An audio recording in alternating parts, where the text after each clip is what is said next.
tell exactly the numbers, but I would say there are still a few hundred here at Broadway and First. Some of the crowds started to move as the skirmish line was deploying those flashbang grenades and tear gas. But of course, many plan to stay out here until the very last minute, until law enforcement starts making those arrests, unfortunately. And we saw that earlier this week when the sun went down, when that curfew hit, dozens taken into custody by LAPD officers. And as of right now, these officers here at this intersection, they're stationed. They've got their rubber bullet guns here drawn. They're ready to keep moving this crowd. And again, they're moving south from here at Broadway and First towards Hill Street, and we can even up one more block. We continue to see those crowds as well, and more LAPD cruisers moving into this area. So there is some press out here as well.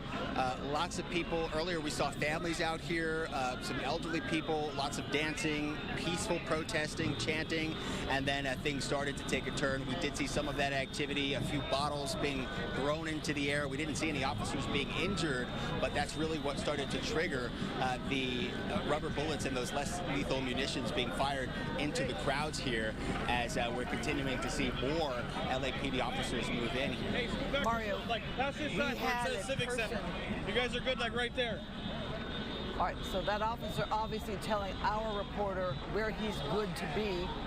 We saw a man with a big vest that said press in front of the skirmish line talking with an officer.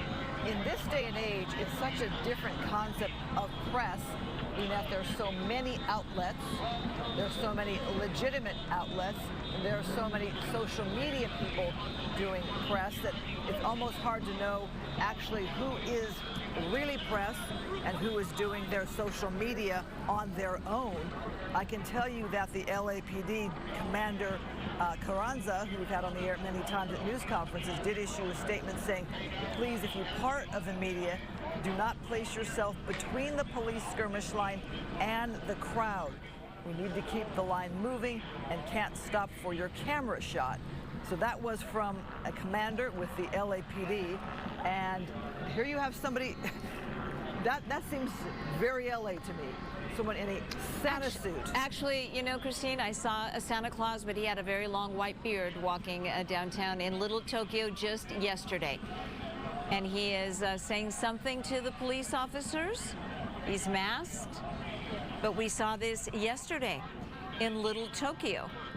A Santa Claus walking down the street. Not a protester, though. He wasn't protesting anything. He just went in and just ducked into a coffee shop for some coffee, because even Santa apparently drinks coffee.